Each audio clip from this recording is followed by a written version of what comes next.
In this chapter, we are going to study the following concepts: political causes, economic causes, social and religious causes, military causes, immediate cause, nature of the revolt, Meerut, Delhi, Kanpur, Lucknow, Jhansi, results of the revolt. Since the mid-18th century, Nawabs and Rajas had seen their power erode as they had gradually lost their authority and honor. Many ruling families tried to negotiate with the company to protect their interests.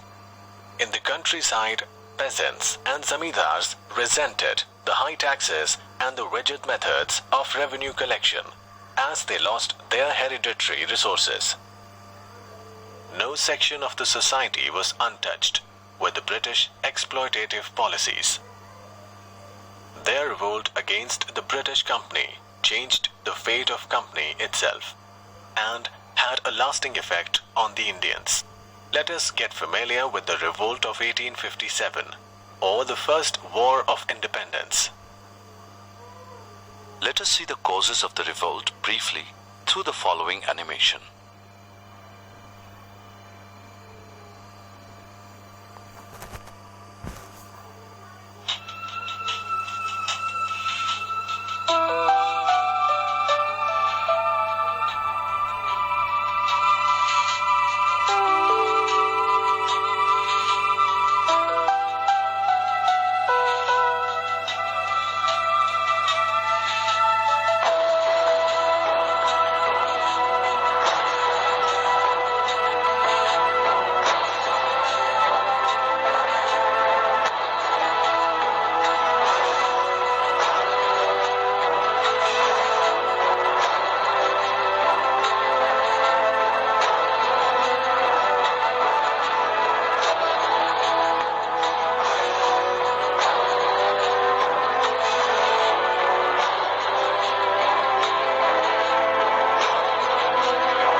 British in India dates back to early 17th century, when the East India Company obtained permission to start trading business in India.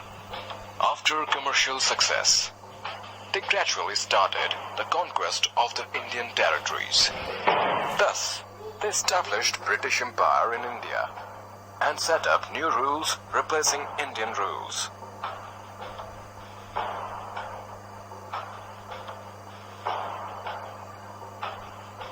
Most of the Indian sections, especially sepoys in the British Army, were infuriated with the unfair British rules. In response to their brutal practices, the sepoys in Meerut broke out into a revolt on 10th May 1857. Local citizens also joined the revolt, and it spread like a fire in northern India.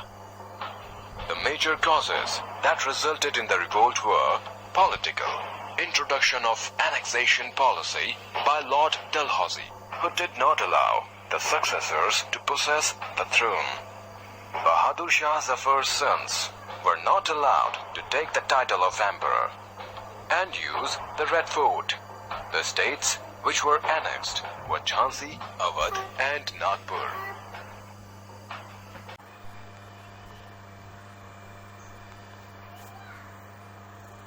Lord Dalhousie. Lord Dalhousie followed an aggressive expansionist policy and unjustly annexed native Indian states. He showed no respect towards treaties conducted with Indian rulers, leaving them feeling insecure and threatened. Satara, Nagpur and Jhansi were annexed by Lord Dalhousie using the policy of doctrine of lapse. Of Jhansi became a staunch enemy of the British, who had earlier annexed her kingdom. Nana Sahib. Nana Sahib, the adopted son of Peshwa Bajirao II, was denied pension by the British after the latter's death. Bahadur Shah Zafar. Bahadur Shah Zafar's successors were not allowed to continue their stay at the Red Fort in spite of them being the descendants. His successors were also denied the use of the Royal Mughal title by the British. Bahadur Shah Zafar himself was ordered to move to Qutub Minar, which lay on the outskirts of Delhi. Awadh. Awadh was annexed under the excuse of maladministration. The Nawab of Awadh was exiled to Calcutta.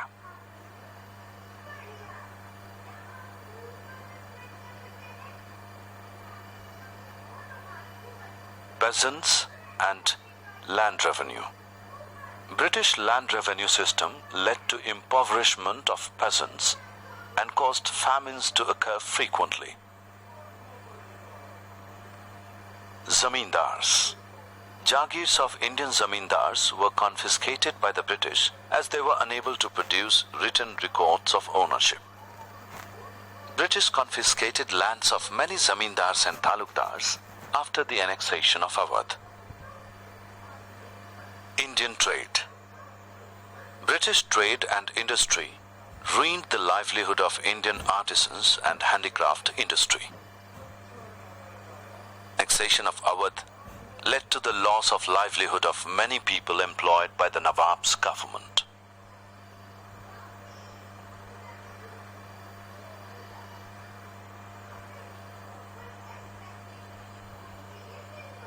Social reform. Indian people felt threatened by the social reforms introduced by the British in India.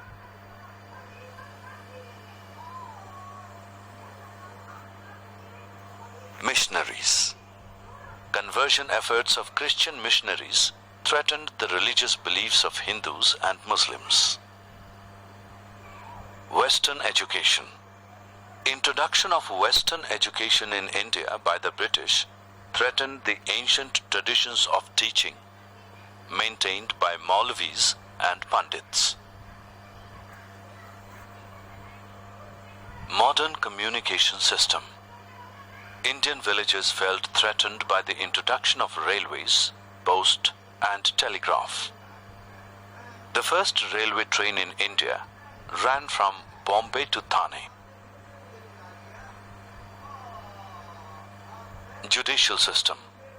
Western judicial system brought about the notion of equality of people before the law, which threatened the caste-based society of India.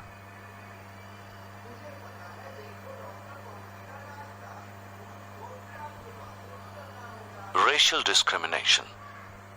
The British followed a policy of racial discrimination and looked down upon the Indians. Answer the following question. The state annexed under the excuse of maladministration was A.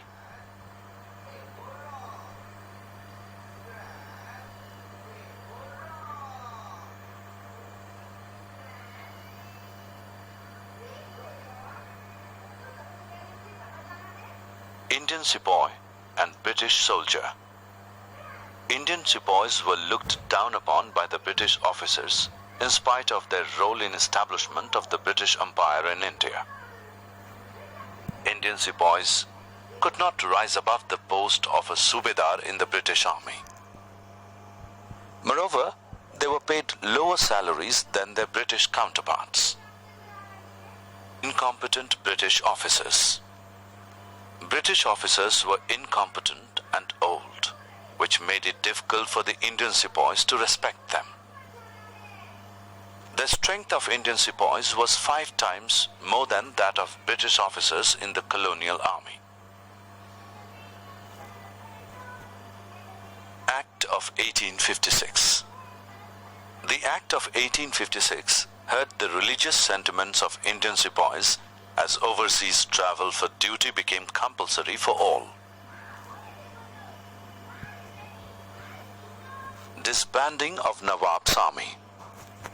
Soldiers in Nawab of Awadh's army lost their means of livelihood when the British annexed Awadh.